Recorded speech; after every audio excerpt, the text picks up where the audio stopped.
Good morning mga kabombo radyo. Andito na naman ang iyong taga-ulat, Miss Vlog Marjourney, taga-bombo radyo. Kagigising lang sa araw ng Sabado. Wala pang ligo ang bombo radyo. Tumaas pa ang mga bubok ni bombo radyo, ang taga-ulat sa Alupaap. Kaya mag-break news muna tayo mga ka-journey. Ang balita po ay napakasyadong mainit sa amin. Ito po ay ilang degree? 24 degree, medyo bumababa na. Pero hindi pa rin makayanan ni Bombo Radyo.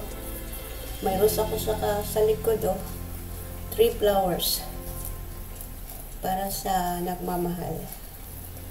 Gagamit na lang tayo po ng paypay mga kabombo radyo kasi sobrang init. Huwag kalimutang uminom ng maraming tubig mga karadyo bombo kasi iiwasan po natin ang heat stroke. Kayanin pa naman bombo radyo, kaya mag-iingat kung saan po kayo sa sulok ng mundo. Ito pong yung lingkod, Kabombo Radyo.